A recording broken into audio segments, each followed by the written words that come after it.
Welcome to the Stone Table. This isn't a stage, it's a gathering place. Here, lifters of all kinds bring their stories. The heavy, the honest, and the hard-earned. Real voices, real weight. Shared like a good pour among friends. Recorded in Ontario, Canada, and open to lifters everywhere. Sláinte.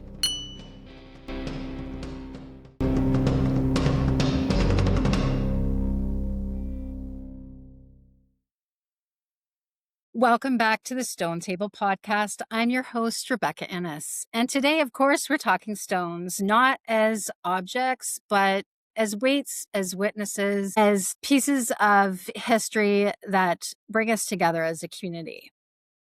Stone lifting is having a moment right now. I think we can all see that. I mean, from Stoneland to Lay Holland Keene to various lifts and COVID and it having an uptick, more and more competitions are coming onto the scene. More and more stone lifters are entering Instagram hallways and participating in the culture. And the guest that we have here today is definitely part of that movement. She's part of that pull and part of something that's older than just the competition itself, but the history of the stones in Scotland. My guest today represents this movement, as I said, and I think they understand it deeply. And this organization is called Stones of the North. Their work goes far beyond documenting lifts online, although you can find them under their handle at Stones of the North Instagram. But they actively organize and steward gatherings that bring the stone culture to life on the ground. And I unfortunately could not attend these this year, and I think I really missed out on an opportunity. The recent one was Krampus.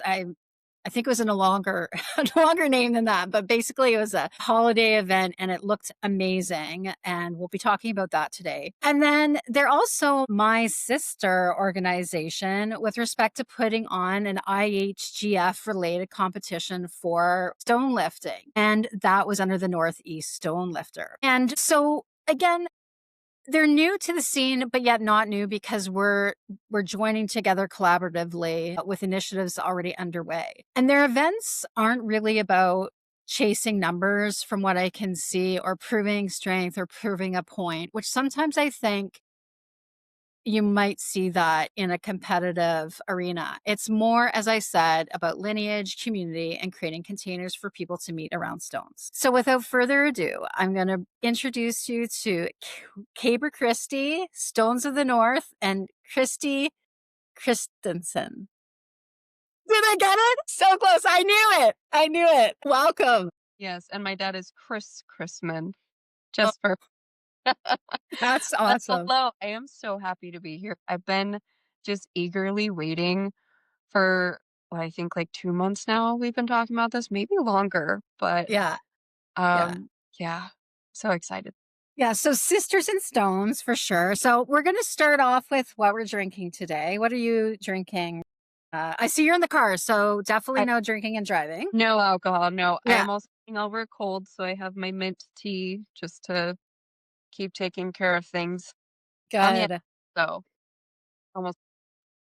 So I have no whiskey, no alcohol, although I did have Great Lakes Brewery because the Bills game is on right now. And I wanted to give like a shout out to our connection with respect to the Bills because we're big Bills fans in this house. But today I'm drinking a good old crispy Diet Pepsi and that'll keep it going for the rest of the show. So I think we're all set there.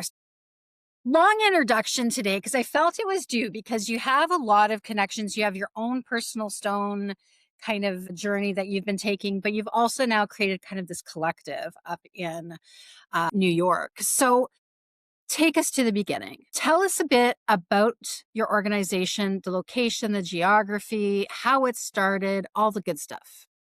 Absolutely. So partner actually is the lifelong stone person. He's a stonemason by trade. So naturally what he does is work with stones. So he was a kid. I got brought into it actually because of our relationship. He was doing his thing. He's been competing for, since he was like 15, I think, in strongman and different strength sports, and he's really good friends with Francis Brebner, who we are Hmm. all connected by. And Francis tried to get him to do a Highland Games for years, but he was just very dedicated to strongman and that sport until, I was kind of in the picture. I said, that sounds amazing. Let's do it. Let's do it together. It was, he'd been doing it for years, but his first Highland Games, and it was our first as a couple experience. It was the Finger Lakes Celt. Yeah. It was just an amazing experience, and that was the first one. And then very quickly got thrown into, of course, the Dublin Irish Festival in Of Ohio. course. Yes, where we competed both days. One day was Highland and the other day was Stones. So it was a very, for me personally, it was just this very big hit the ground running. Here's Highland, here's Stones all at once in competitions. And it was just so exciting. But the biggest thing for me starting was we've all lived lives, we've all had jobs, this and that, but it was the community. And I know everyone speaks about it, but it really was just my first Highland Games. I had no idea what to do. I had 2 weeks of training, so I was not prepared, but I showed up and I was like, "I'm here." And it was just incredible. These people who I found out after, were actually pro Highland throwers, kinda took me under their wing, and I was not making it far in any events, but it was just the support that they had made me feel instantly like, "This is where I belong. This is the culture that I've always been meant to be a part of this." So since then, it's been for both of us, we've really grown, I guess, our personal relationship. And now through Stones of the North, we have a professional organization we run together, all built off pretty much stones. Yeah, that's fantastic. So you just said a few things there that I'm kind of chuckling about because I have to say, like, Dublin is on my bucket list for games. Mm. So for the viewers that are not Highland gamers, Dublin is kind of a bucket list games. It's an invitational. It's hard to get in. So Christy chose a relatively high games to start her Highland career. And then obviously, I'm a huge fan of the stone lifting folks over there, the Beaties who put on that show. So we'll talk a bit about your participation in those. But with respect to Stones of the North, when I first saw Stones of the North come out on my Instagram feed, I'm not sure if you friended me first or I friended you first, Mm. but I'm like, who else is in Canada? Who is doing like something Stones of the North? Because I thought like, North Canada, etc. And I'm like, no, this is my New York brethren. So tell me a bit about how you came up with the name and your geographic area that you cover. Yep. So we are actually located in Central New York, kind of the Finger Lakes region, that everyone would know easily. But the name actually came from our shared heritage. So it's kind of a nod to, that Scandinavian, Viking, Northern European North. So it's the stones of the North where, we nod to our ancestral involvement, that we hope to incorporate in what we're doing in the modern day. That's amazing. And you have shirts as well. I just want to put a plug in for that. Are you still doing runs of those? Yes. Yeah. So it's also like we're still trying to figure that out because I just really like having shirts and having stone lifter swag. So it's something we're just kind of trying out different ideas with to see what people like and what they want to be putting on when they're doing a stone tour or a stone competition. But yes, we're looking about every 2 or 3 months to come out with new designs. But um, yeah, it's just something to have there for fun for the Stones people and supporters.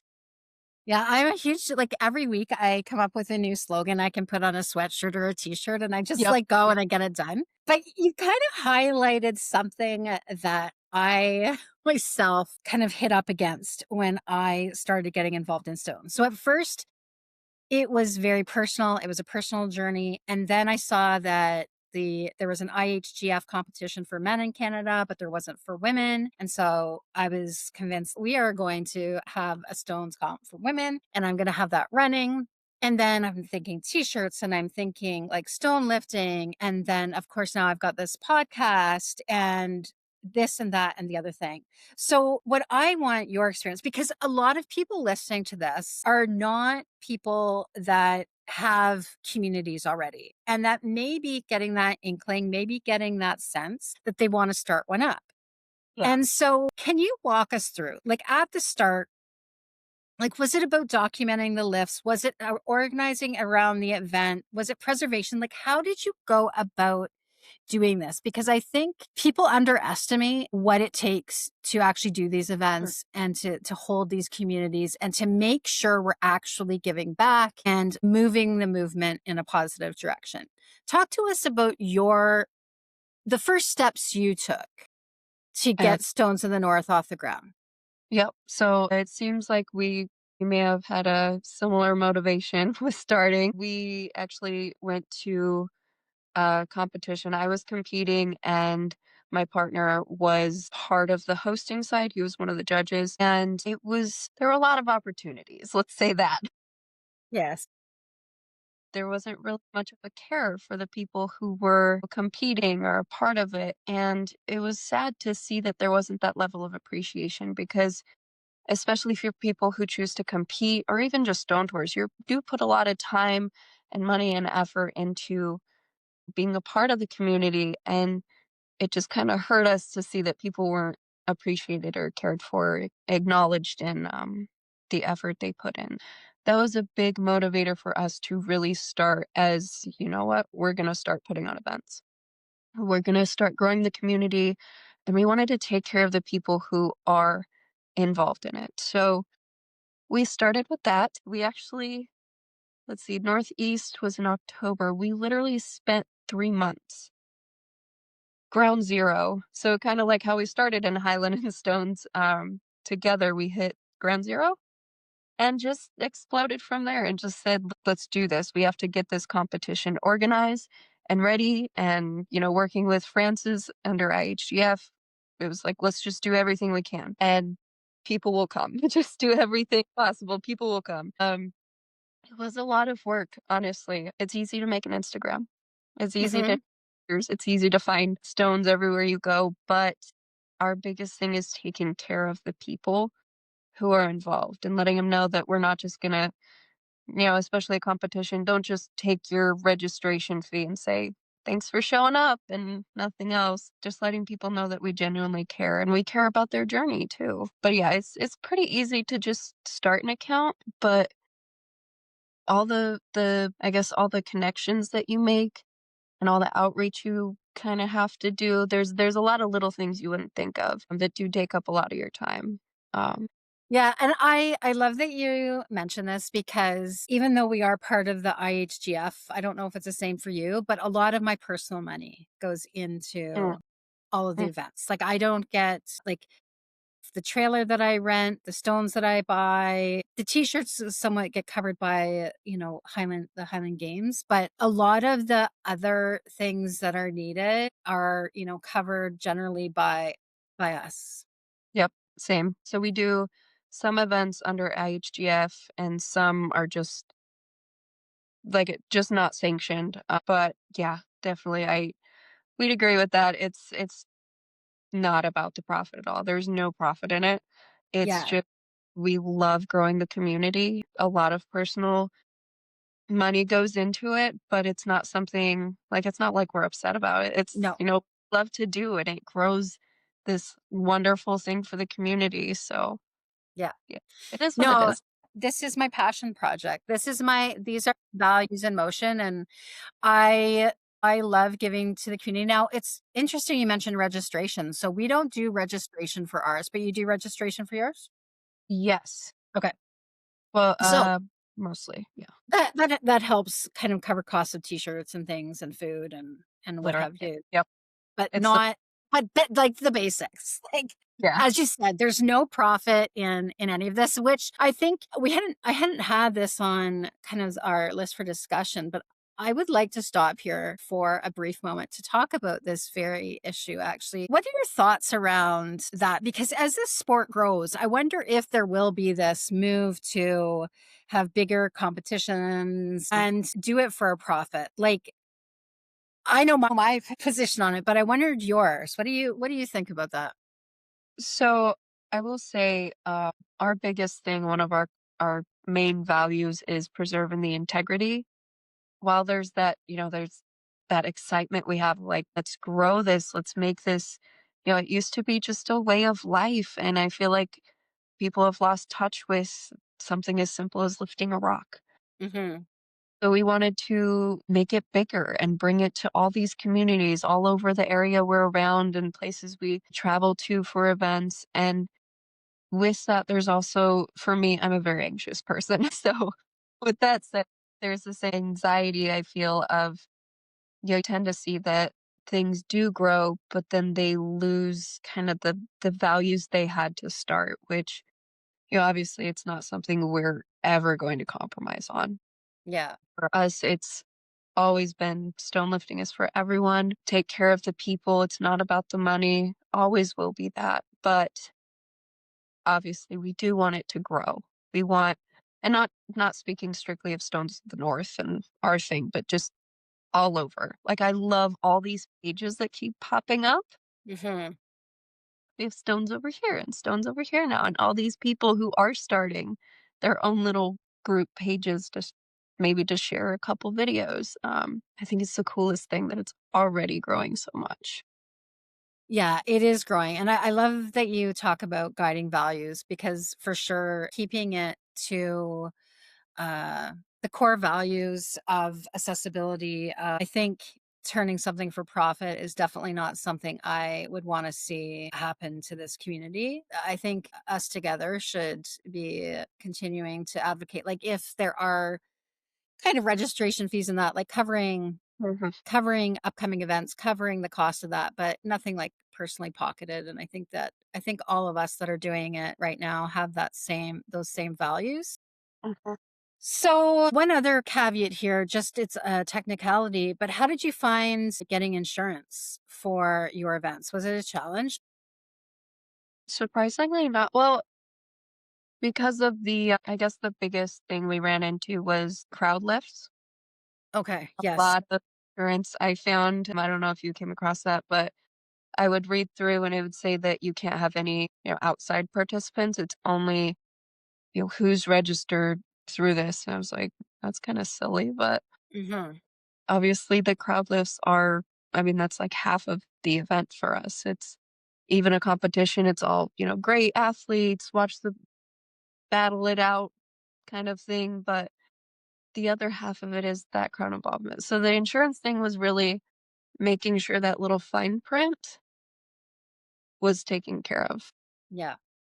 No, and I think that's key. And so for anybody that is thinking of doing these events, having that insurance is really important. And so making sure you look at those fine details. And if you are allowing people to do the crowd list, which as you say is part of the promotion of the culture, make sure you're with an insurance agency that or insurance provider that allows that, because the last thing you want is someone taking with a walking stones and landing it on their foot and you've had an amazing day and then people and things happen. So this is us putting on some bureaucratic hats for the stone world, but if you are thinking of these kind of things, insurance has to be on your checklist to start and not just an Instagram page. So the public service announcement is done on insurance there. So Yeah. you highlighted something, which, as I was listening to you, that it's clear that it's not just about lifting its stones, about how they're approached. And I think this is the right place to kind of talk about stone lifting or your kind of what stone lifting really is. And so when someone hears stone lifting that you've come across, what do they usually misunderstand right away? I mean, you've had to do a lot of promotion in the North New York area. What are their thoughts? It is honestly an extreme difference. It's either people are like, "Yeah, I've seen that. Is that like the Highland Games?" There's that reaction. And then the other reaction is, "Huh? You you pick rocks up? Why?"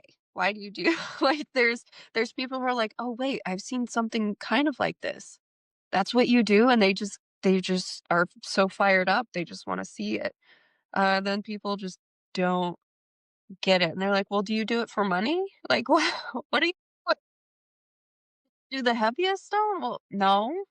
Well, why do you do it?" Like they have a really hard time comprehending it, or they don't need everything explained. They just want to be there and see how awesome things are. So that's the two main reactions that I've seen. And so when you do talk to people about it that don't understand, like, do you speak about the history? Do you speak about like our ancestry, that kind of thing? Like, how do you socialize this? Because I've always wondered myself how other organizations or other people have been doing that. Yep. So it's obviously depending on the person. One in particular was a woman who we were kind of on the side of the road where there was just really nice stones. So it was a little weird. I acknowledge that. I was like, I get it. It's weird.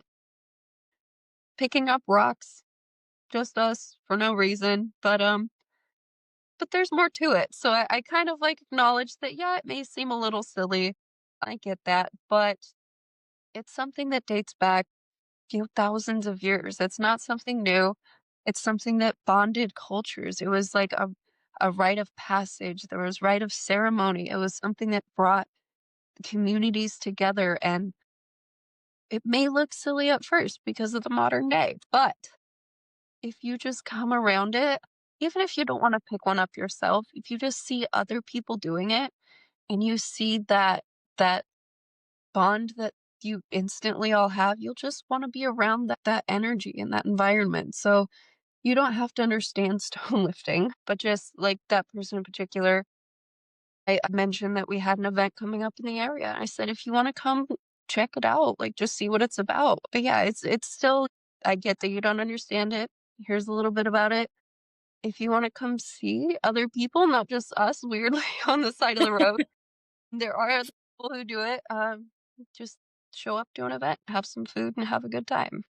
Have some food, have a good time. That is always a good pitch. And that's what I've been trying to do with our events here: food, fun, maybe a few beverages. But kind of, I want to speak a little bit about your personal journey here because I've watched you under your personal account, Caber Christy, and you've had some amazing lifts. I think back in the fall, we were both kind of like vying for the same like amount to shoulder, and Yep. like you'd been trying and trying and trying, and then you finally got it. And I was super proud of you. Aw. So, yeah, like, can you talk to us about your own personal journey through stone? Like the first time you touched it to how you the heck you ended up in Dublin. Because Dublin, for those that don't know, like stones, like I did chose not to do Dublin last year because it's just so incredible. Like the stones these women do are so heavy.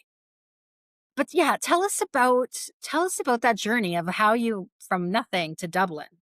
Yep. So a lot of it was honestly luck. I do have a background in strength training, and I found regular gyms quite boring, to be honest. So I always look for that more grit of a training. So there was that background there, but it was also that the year, what was it? I think it was 2023. Yeah, 2023 Dublin. They also had some concerns, which I've seen across several events, that there weren't enough female competitors. Hmm. Yes. So it was again luck. It was, I did the Finger Lakes games, but obviously I didn't, place anywhere impressive. It was my first time. I was terrible at everything. But it was more of an invite to, here's what I've done in training with stones. I do have a good foundation for it, and they needed someone else. And it was really just, I was there. And I was going to be there anyway for Highlands. They're like, do you want to do stones? And so I got super lucky. I didn't realize how, because like you said, it's an invite. You Hmm. have to qualify, you have to get the invitation. So I got purely through luck and circumstance an invitation to compete. Almost tore my calf doing it because not let this stone go. I was loading an Atlas stone to barrel, and like the first couple flew up. I'm like, oh, I'm so strong. I've got this. And then very very humbled by one where it was an inch maybe away, and I just would not let it go, but it wasn't pushing. Almost tore my calf before I set that down. Yeah, heavy stones there. It's a serious competition. Um, but yeah, it's absolutely an incredible one. It's so huge too. Yeah, huge. So is this Shamrock at that one? The Yeah. Shamrock lift? Yeah. Can you walk us through if you remember about that one? Because that's the one that interests me the most. Wait, maybe it wasn't. Maybe it wasn't at that one. Because I do Okay. know how it's changed over to Sticks and Stones is doing it now. It Yes. was I can't remember who. Someone else was doing it then. So what are the events then at the Dublin one? Mm. The year I went, I mean, it was fairly standard, the ones that we did. It was, the Atlas Stones, 2 barrels. It was, the stone carry. I do wanna say there was a relay thing. Well, disclaimer, because we did both days, so it was a bit Yeah, it rough. was much. Yeah. I believe it was just the standard kind of events, the stone put. Yeah, I think it was just the standard ones that year. You touched on something that I have encountered over the last couple years. There's a struggle with it, right? Because when I first came onto the scene with Stones, there were very few women in competitions. There were very few women's division in them. Mhm, And that upset me slightly. But then as I started to understand the community and like there was not at the time there was not a lot of women in stone lifting. mhm, And so there wasn't a demand for there to be classes for women to be made. But then a number of us were part of the drive to get these women's divisions globally. mhm. And then, and I know that this happened with you and it happens with me in my comps, is that, injuries happen, things happen, life happens, Mhm. and the turnout hasn't been great. And how do we manage this? So, I honestly, I was a little nervous, doing our first Stones of the North event, Northeast Strongest Stone Lifter. Had I think almost instantly we had a female sign up, and she's been doing Highland Games for I think a decade now. I think she's coming up on a decade. But she signed up and I was like, "Whoo, awesome. Okay, that's a good start. Already have a female." But then I just kind of kept at the back of my head, and it took a little bit. We got one more. We did have another, but she had to back out, like you said. Just things come up, people have to back. But a lot of people don't know you have to have at least 3 athletes, Hmm. or this was to earn an invite to go to nationals. So I was getting very nervous because I think it was maybe, a month away and we didn't have 3. So I probably spent 3 weeks solid just focusing on, I need women. I need Yes. a Yes. third. I was like, I don't care, who it is. I was talking to my coworkers. I was like, you can do this. It is a heavy one, but you just have to try. You get to wear a kilt. It'll be so fun. It was at a brewery, so I'm like, I'll buy you a drink, so just anything. Getting kind of desperate because it was, that was my first real experience with how difficult it was. I knew it was a little difficult. I didn't understand how difficult it really was to get female athletes specifically for a stone lifting competition. But then, luckily, somebody did end up registering right at the last minute. I was like, "Thank you so much." Yeah. But it's also that I reached out to so many people. I was just so focused on, these are strongman people. They are part of a gym. They know female strength people. They know people. Yes. I was just telling everyone, I was like, "Post it at your gym, post at your gym." Just getting to a point where I was just trying to focus on one female athlete. And it took 3 weeks and all of that outreach to finally get that third one. I was so happy. Um, I so know so you're hard. feeling. It's so hard. Yeah. And like, I think with each year, it's getting easier. And like, I've been Yeah. trying to think of creative ways of how to get women out, like strongman through the gym. As I said, I've been having people just randomly over at my house just to create a venue. And some people don't want to compete, right? And that's the thing. But I don't know if you have any kind of last thoughts about like, because you're going to be going through this again this year. Any lessons that you learned from last year that would help get the women out?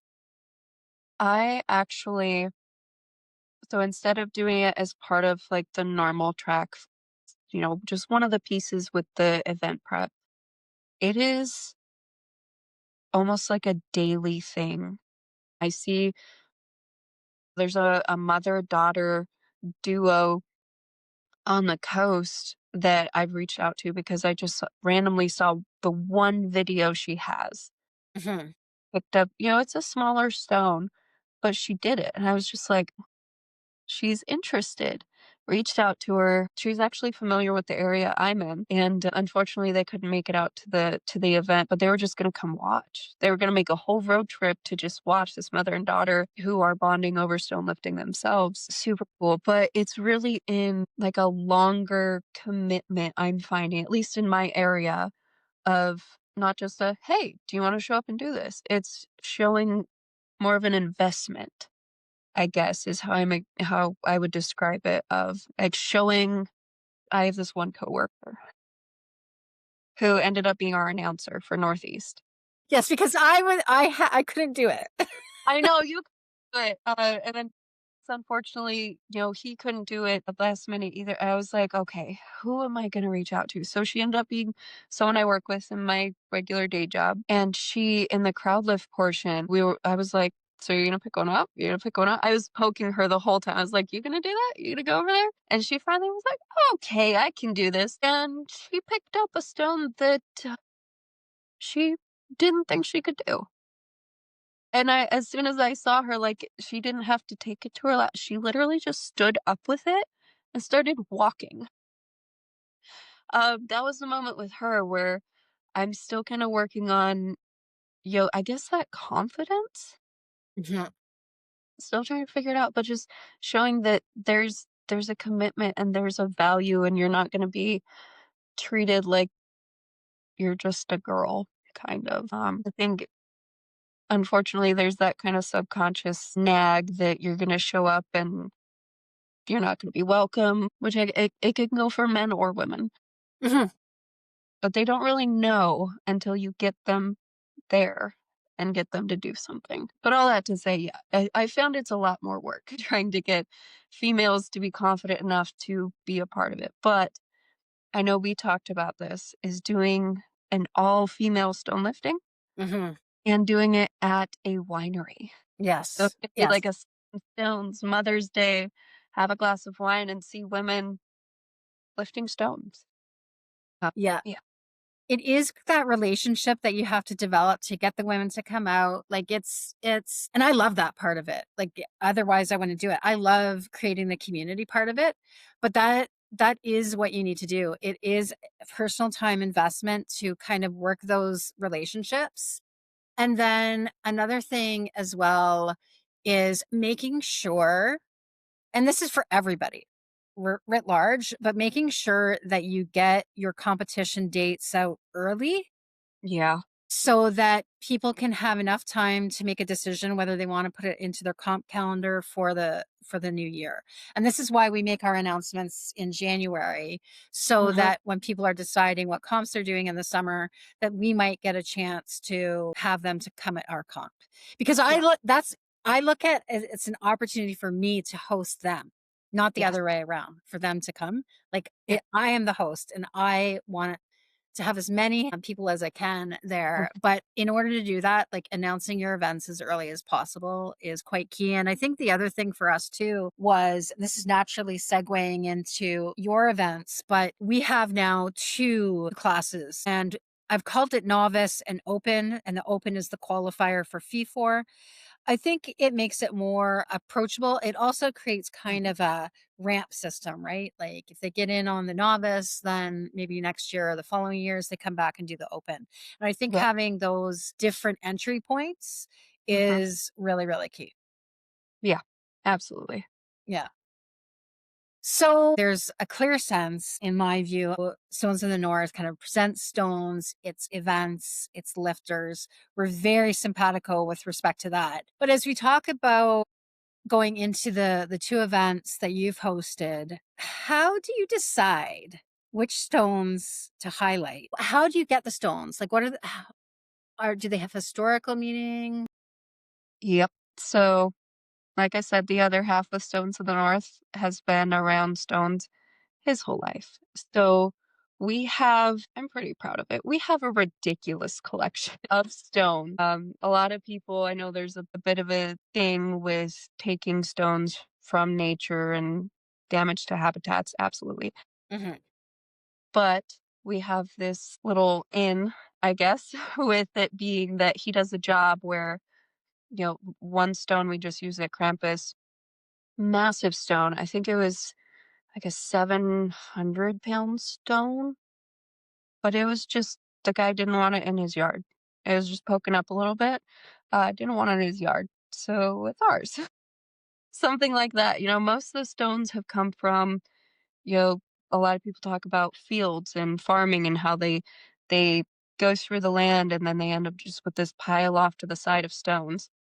Gold mine. It Love that. is. So a lot of stones just they have come from jobs, whether it's um, people want the stones moved or they bought this property, ripped it all up, found stones and said, "We don't want this."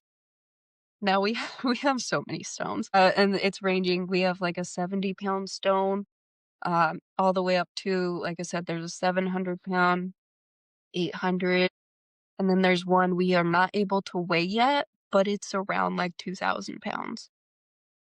We have a bit of a problem, but they've all come they've all come from the local area here in central New York.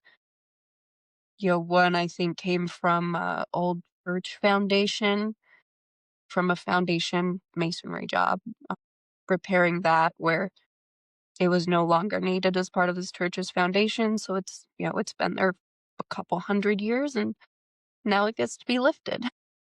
Wow. So how many stones would you think you have? Boy, I don't think we ever counted. Boy, we could definitely line our property with them. I want to say like at maybe 3 dozen. Wow, that's phenomenal. One training space we have where a lot of them are kind of laying around, but then the rest are lined at our where we live. So yeah, we have them all spread out. I'll have to actually count now. I'm curious how many there are. Okay, stop here. I saw your training space, and I'm pretty proud of my training space, You have a nice one. but you showed your training space, and I hope I get an invite to come down and train there because it Yeah. is this old school feeling. It's that it's Stones of the North feeling that what you're trying to convey Hmm. earlier about the Nordic, like I'm getting shivers talking about it because your gym, your personal gym is it. So I definitely want to come down and do a training there. Yeah, we've talked about. I mean, it's middle of nowhere where we have that one, and then where we live is about an hour away. So we have our yard training, which is whatever. There's a barn, I guess it's cool, but yeah, that space and that's entirely on my partner Chase. He, like I said, he's been doing this his whole life, so he's got chains and giant shackles. Like I'm like, oh, a shackle. No, huge, like half my body, a shackle. Just so many crazy things. And I laugh because I used to go to the gym. I was this little young thing. I'd go to the gym and I just sit there dreaming of this day where I would have my dream gym. And it was essentially like a junkyard, I guess you call it gym, where you just have like rusty iron chains and big tires and stones. And now we have it. You have it, like, it's so gorgeous, and, like, if you're not watching this on a video version, which you can find on YouTube, you definitely need to come and see it because it's just it's absolutely beautiful and it's enviable and it's but it is something somewhat reasonable that we can all, like, if, over years, Yeah. find these things to have. And I know a strongman would probably love to come to work out Oh, there because there's just so many odd implements and odd shapes, but yet this feeling. So that feeling that you've created in your home gym definitely overflows to the field. And so for someone who's never attended a Stones in the North gathering, and the one I want to talk about first is your most recent one, which is the Krampus one. Talk to us about the events, how you organized, and that feeling that you had. Because I mean, I could see it through your Instagram posts, but I'd love to hear from you. yep. So Krampus was one of the events. Like, we don't just do competitions.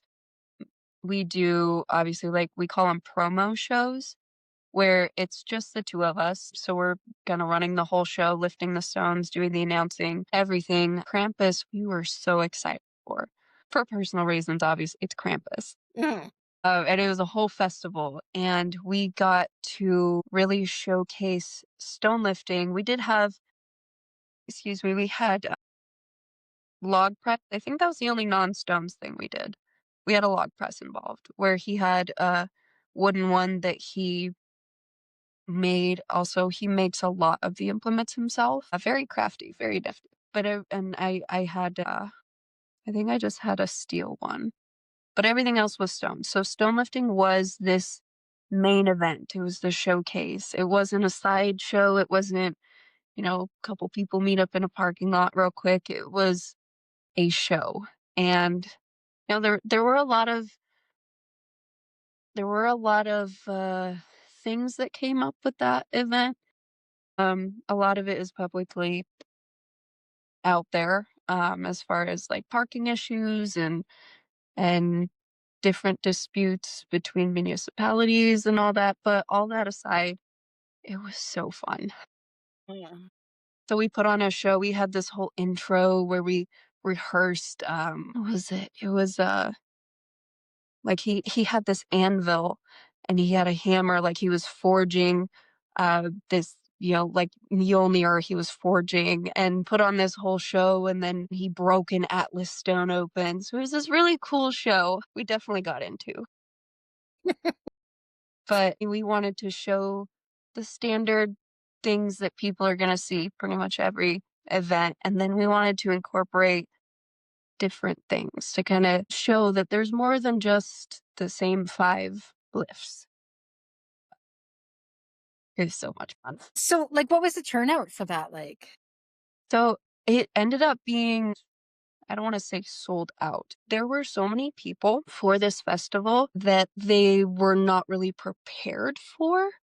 So that said, like, there was a bit of an issue. Like, people were trying to come into the festival. They couldn't get in for, I think, like half an hour to an hour. People were being told to like leave and come back. So it was a little difficult there, adding tension to the patrons of the festival. But it was also freezing. I'll say Mhm. that. We were outside and people still were coming out from this nice, warm, cozy building, coming out to see us. And, they had a chainsaw carver there. What else? There's a chainsaw carver, somebody else kind of in this corral area. But people would come out sitting there like bundled up, just waiting and like, what's next? And we'd be announcing, they'd be like, okay, well, how much is that stone? And what are you guys going to do next? And what time are you going to do this lift? And it was, people just went out of their way to come see the stones. And that kind of, made us feel better. Like, this is why we're here. So you guys can see this. And then of course we did the crowd attempts at the end. And that was a whole thing in itself. Good thing or challenging? Amazing. It was Okay. amazing. No, it was, we had a couple guys who do strongman, one of whom he was competing the next weekend at a strongman competition where these guys are like, I've loaded a 400-pound Atlas stone. very strong guys, and then they put their hands on a natural stone. Mhm. And they did fight. They did fight that stone, but they could not load a 360-pound natural stone. So they had that very humbling moment that I personally love to see. I love it when you're humbled by the stones because you're kind of confident. You're like, "Well, I can do that." And you don't think about how every stone is different. It has its own holds and its own density, and you yeah, you just get humbled quickly. So that was part of it. But my favorite part, I have a few about the crowd, but there was a 7-year-old girl, and her parents were like, "Hey, our daughter wants to try this." And I was like, "Yikes." Like, yikes as far as that you're a 7-year-old girl, and, we didn't bring the kid stones. We weren't expecting kids, and I just got very nervous of, like, I wasn't prepared to support the kids. I was all Mhm. about, "Oh, crowd involvement." Yeah. But in packing and everything, I didn't bring the kid stone. So I was freaking out and I'm like, I have to let her, like, she has to lift something." This little girl, so much grit. I told her, Mm. I was like, "Let me see what our smallest stone is." I was apologizing. I was whole anxiety over this. I was like, "I need a stone for this little girl because this is what it's all about. She wants to Mhm. try it. I need something." So, I ended up finding a 70-pound. Okay. So she's probably less than 70 pounds. Yeah, she's 7 Yeah. years old. So, I'm like, I'm talking to Chase, and I'm like, "I really don't know. We didn't even in all the packet, we didn't bring the smaller ones." So I go to the parents, they're the whole time they've been like, "She's gonna lift something." Like, they're just like, "She's the strong one in our family. She's the athlete." So not worried. Very, very cool parents. So I'm going out of my way to be like, "So, it's 70 pounds," and it doesn't phase them at all. They're like, Mhm. "Okay." Like, "No, but, like, it's a 70-pound stone, guys, and she's Mhm. a little 7." And they were just very confident, and she rolled her little sleeves up and walked over, and we spent maybe, I wanna say, like, 15, 20 minutes, showing her how to chalk up and everything, and she was just so focused. She had that grit and that focus at 7 years old. I'm just shocked by that. She ended up, I think I posted it in one of the videos, but, we're trying different ways, just playing with the stone, trying to figure out where the right hold is for her because she's also much smaller than me, so I have no Mhm. idea what's gonna work for her, but she would not give up. And it was the most incredible thing because she kept fighting it and fighting it, and out of nowhere, this thing just lifted up like air.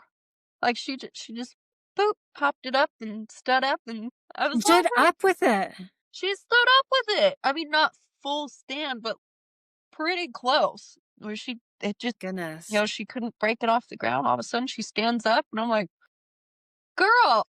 7 years old, and the energy she had, the look she had, "This is what it's about." I'm so glad that she did it, but also, I think she would've fought for, like, an hour, like, not giving up, and then to see there was a whole crowd too, not just for, the guys, and I think we had one female who signed up for the crowd lifts, not just for them, but especially at that last, like, 5-minute window of this little girl with a stone where they're like, "Is she gonna lift it?" And she did. Everyone just, big crowd support behind her. Her parents were just all about it. It was the coolest moment. This is why we do this.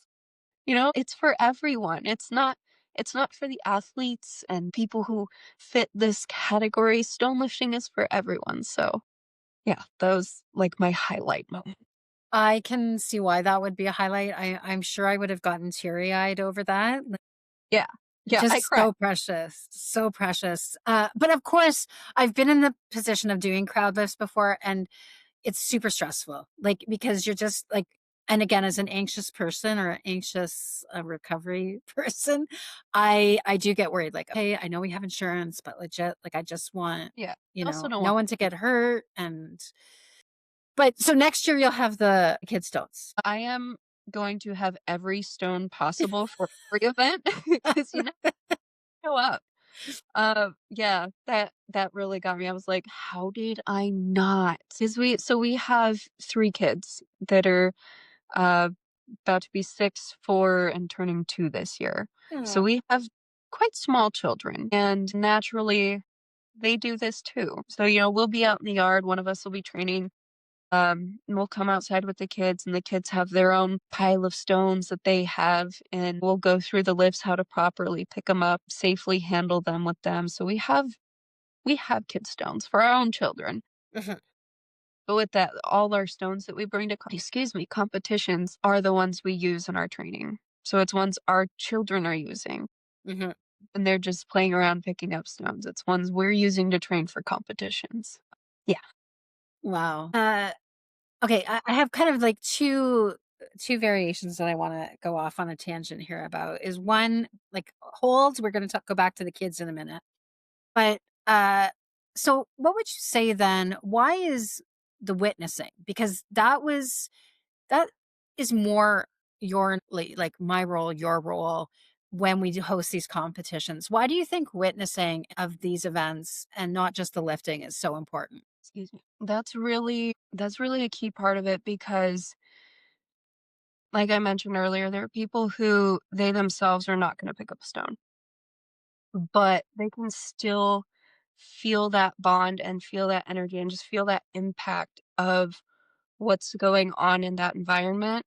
And I know as an event host, seeing that in other people, because you get discouraged sometimes, and you feel like you're kind of in the rut of things, and it's the moments that happen like a 7-year-old with the grit of like 20 men lifting this stone out of nowhere. It's the people who, may have kind of an ego and a confidence, and they step up to a stone and completely, it's like they just wash over and become a new person who is just humbled and in a state of, instead of this big confidence, they're now just humbled and want to learn and be open.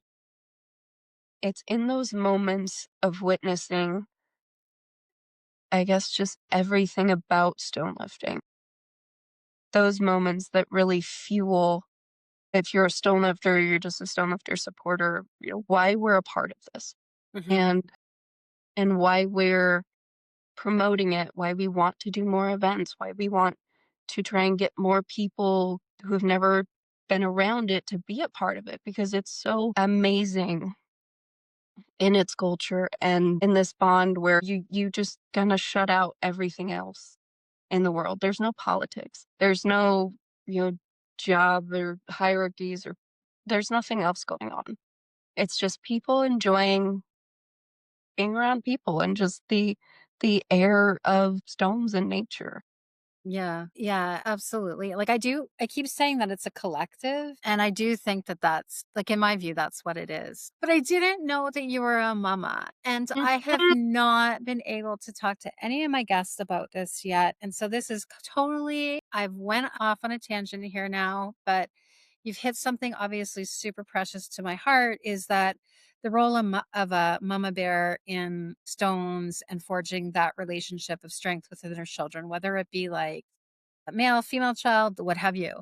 And so, can you talk to us about how you introduced stones to them? Because my girls were much older when I introduced, and they had been in the Highland Games and they picked up strength training.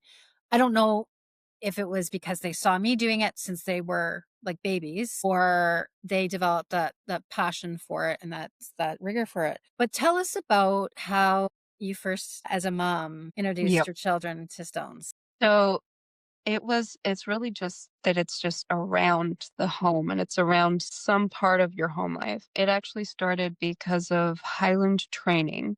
We were practicing hammer throws at a park. My oldest, like, they were all watching, they were playing in the grass, but my oldest, every time the hammer went out, she'd wait until she could run after it and drag it all the way back. But it started with, she just wanted to drag this thing back. Um, and it's not something we pushed at all. It was more like, one of us would be, usually I'd be with the kids watching them, and he'd be outside training in the yard, and they'd watch him in the window and see what he was doing. But really it's been in this last year where they just kind of started doing it. We go to the playground, and there was this pile of gravel with obviously like pebbles, but they'd find a bigger rock and be like, "Mommy, I can pick this up." And they'd run and they'd, try and pick it up. And I was like, "Whoa, all right. Really And cool." yeah, it is really cool. Now, I can't say that they naturally started to do it. My eldest one likes to go out with me, what we call stone fishing. My younger one, not so much. But would you say that it's changed how they kind of approach nature, play, confidence? I mean, they're still really young, but as we both know, we are very responsible for those early years are super important for the development of our attachment styles. Yep.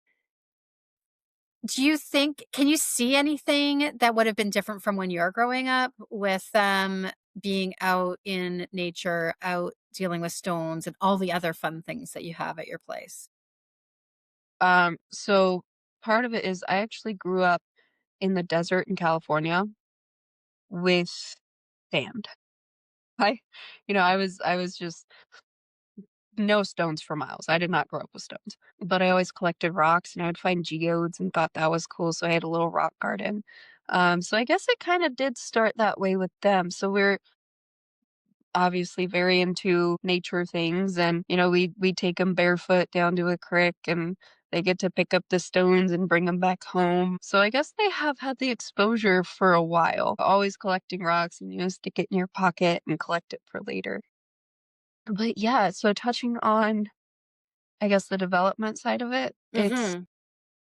I've seen, especially with the older two, kind of an insecurity at times where that just falls away when they feel strong. So Hmm. I'm like, "Yeah, because you got big, strong muscles," and they flex a little, and it definitely helps them feel more secure. So, we're doing more of it, like, if they show they wanna go play with some stones, we're gonna go, show them and make sure they lift it properly and make it a little heavier. But yeah, it's definitely something I see as it, being a kind of core for as they grow and develop through childhood, a place of security and strength, not just physically, mentally, emotionally as well.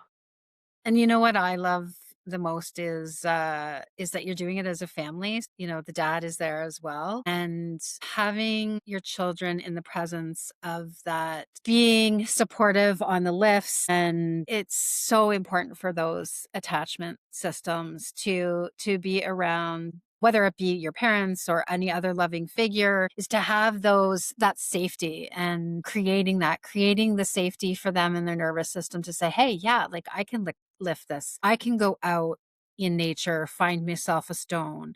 I can venture a bit away from my mom and still come back and all is good. And so I think while the strength and the activity and the physical component are so important, it's that bonding. And I've seen it with some of the other lifters in our community who go out with their kids, these dads who have their girls in the gym. And the one, he's had a like t-shirt made for her. And so I got it made for myself. Like it's just these girls and these kids are going to have, a different path possibly than some of us have Y had growing up. So yeah, it'll be interesting to see down the road, but I am cognizant of how you're feeling here. And so luckily, talking about the future, this is where we're kind of going is where do you see stone lifting heading kind of in the next 5 to 10 years, not only for your organization, but writ large globally? And like absolutely. what role do you think you'll play?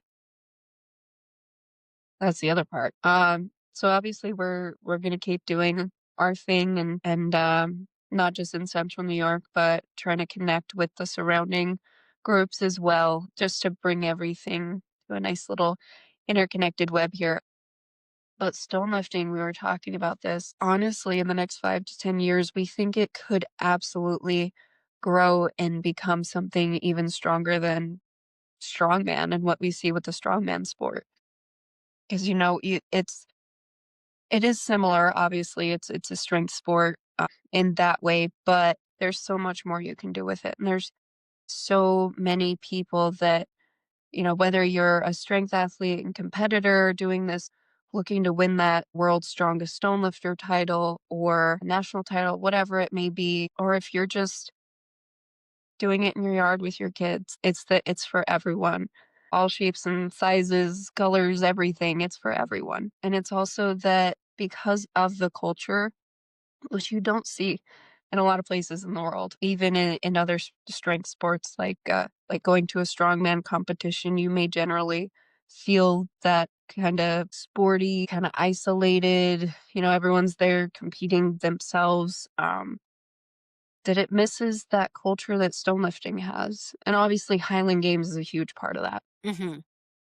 Highland Games, you have this culture of just people having fun together and including anyone who steps up. It's like your instant family. But stones, there's a little more to stones. I don't know really what that is nailed down to yet, but stones are very special. They teach us a lot, they challenge us a lot, and I think that's going to be a huge part of the growth that we keep seeing. It's already grown so much just in the Hmm. last um but I honestly think in the next 5 to 10, it will be something even bigger than the strongman sport.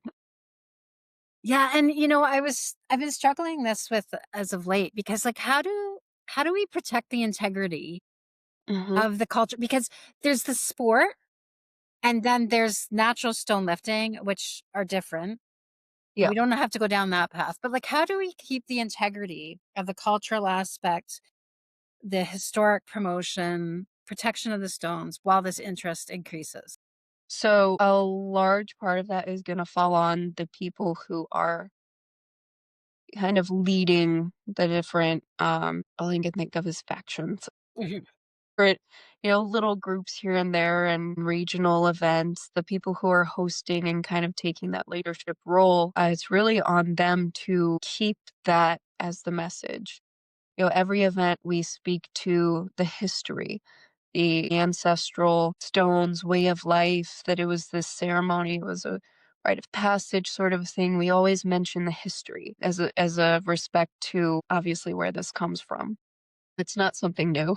The stones aren't new, but that it does come from somewhere, and there's a long lineage of this across several cultures. A lot of people, obviously, because of the fame of them, the Scottish lifting stones, people I do see tend to think that it's only in Scotland, but I'm like, there's stones everywhere. Not Scottish stones. You have people all over the globe lifting stones, privately or as part of a group or event. Yeah, I think it's really on the people who promote it Mhm. to uphold that. And I think that I would hope that it just comes naturally because of the nature of stone lifting and what we all kind of feel about it, the understanding we have of what stones are, that in itself, it'll uphold that integrity. Yeah, and as But you were speaking, I just had this idea wash over me and I'm going to run with it. What I was thinking of doing is having a stones acknowledgement that maybe caps off the actual lifting and where the lifters are there to kind of hear some of the values here and the crowd can hear it too.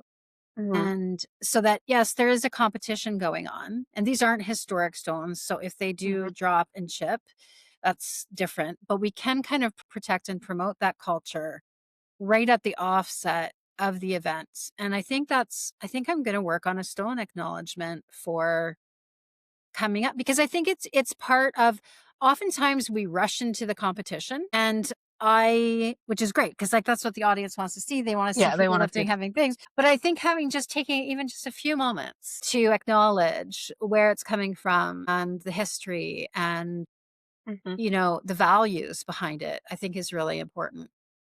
Yeah, and a lot of what we've kind of modeled our unsanctioned events, I guess, after is Francis and how Mhm. he, what he does at the events as the announcer. Obviously, as a career Highland Games champion with many records, there's too many to even name. Just an incredible person who, every time I've ever heard him at an event, he speaks to the history Mhm. and he speaks to the different records, the different lifts, the different moments that have happened throughout history. And we really have tried to copy that, I guess. When we don't have him at our event, we try to copy the way that he does it because he in every way preserves that integrity and conveys the history and keeps that interest of, this isn't just like a show up and see some tournament. It's that there's so much more and it may spark curiosity in people to be like, well, what are the historical stones? Mhm. Like really cool. This is fun, but what is the history of it? And they may dive into a rabbit hole. It's And that's something. how it started for me. I Yeah. I didn't like historics were not part of my vision at all when I came into it. But let's just take a moment to talk about Francis here as we close. So, for those that don't know in the audience, Francis Bremner is the head of the International Highland Games Federation, and he leads there's competitions both with Highland Games and stone lifting that are affiliated with what we call the IHGF, and they're done locally. And then you work up to a national competition and for qualifying for Worlds. And so he's been the organizer of that for quite a long time. Well, I think he was also the founder as well. Yep. Yeah. So, and he lifted the Inverstone overhead. He pressed the Inverstone overhead. Like, so he's a huge strength athlete, Yep. very acclaimed Highland gamer.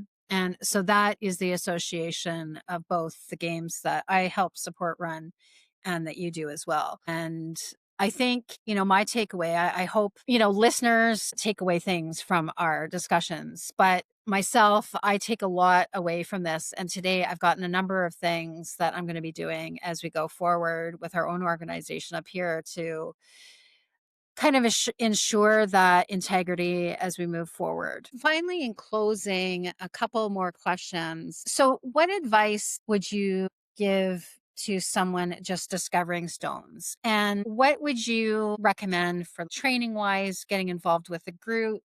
So our biggest thing is that stones are for everyone. It is incredibly easy to be discouraged with, I guess, anything strength wise, but just that stone lifting is for everyone and don't give up. The point that I've seen with stone lifting is that obviously you'll get stronger naturally. You're going to keep pushing yourself. It is a weightlifting thing, but that it is meant to challenge you and teach you things. And with that, you're going to fail. You're going to Hmm. have failed lifts. You're going to have, great lifts as well. But just take those moments where you're just defeated by the stone. You might curse the stone a little bit, but that it's teaching you things. It is challenging you to think of going about things a different way. So just embrace all that is stone lifting. I do think that as far as training goes, I think that stone lifting should be like a foundation of really anyone's training, whatever they're doing, because it's what people did before there were gyms. Hmm. We haven't always had barbells and perfectly distributed weight plates, but that there's so much that will add value to your training, whether you do stone lifting, uh, just kind of embrace stones for all the good and the bad. Uh, And that's a really lovely answer and great pieces of advice. And I kind of wanted to slow things down a bit more because we got really into a lot of specific issues around organization and like the responsibility we have as kind of organizations as part of the collective to, uh, and as part as like a competitive environment to protect that integrity. And so as we close out here, we can, kind of take it back up to the overarching level. And I always ask my guests, what would three pieces of advice be? And I think having you on is very unique and different than others that I've had on the show because you have like little wee ones and you're also an organizer and you're a lifter yourself and a Highland gamer. So there's a lot of advice you could give us. But I think if you could give advice to people who are thinking of starting this or starting an organization or starting a lifting group or starting a competition, what would I would say maybe challenge the way that you think, which may come naturally, but it may not come so naturally for some people. As far as I know personally, I've learned a lot just from stones. You may look at it and be like, I'll just pick it up right here. That's the way to pick it up. And you find out that's no, it's not the way to pick up that stone. And I've had a lot of confusion when I was first starting out handling stones because I just wouldn't get it. I'd be like, this is the shape of the stone, which means this is how I pick it up. But you have to think about it as it's a natural element. There's density involved. So you have to, spend time, which a lot of people may not have patience. Mhm, You have to have patience sometimes with challenging stones and take the time to learn it, almost like you would a person. You don't just walk up to someone and be like, I know everything about you and I mhm, know how to deal with you. Uh, stones, some you can do that with, and they're wonderful. Others are a real pain. I have one that I've been battling it out with for months now. But just to be patient and understand that there are so many different ways to go about a situation. Of course, stone lifting, sometimes you take messages away in your personal life dealing with people or yourself, but stones are very much in the same way that there might be a situation at work or in your home life that you just keep banging your head off the wall. You're like, I don't get it. And you're just not thinking of the fact that there are so many different angles you could approach it from that would bring you that success you're looking for. So yeah, stay patient. When you fail a lift, don't give up. I know sometimes you might need to set that stone away for a month, but don't give up. And with stones and with strength, you will naturally just grow your resiliency. Yeah. that's amazing. Well, this has been such a wonderful chat that we've had. I feel so bad. Like you did so well, even though you clearly are not 100% Yeah. A little good rough, with but it. I Yeah. want so badly. No, I so appreciate you taking the time today and missing out, on whatever happened with the bills. I'm sure I'm going to find out when I get off this, but I do hope that we can continue our discussions about the future of our collaboration cross border women's wine and stone. Mhm. I don't know if Yep. that's the title, but like it's something of that thematic. And so for ladies in the audience, keep ears out for an event coming sometime. And it's, I think it's going to be amazing. Yeah. So stay tuned for that. But again, thanks so much for your time today and have a great rest of your evening. You too. Thanks so Thank much. you.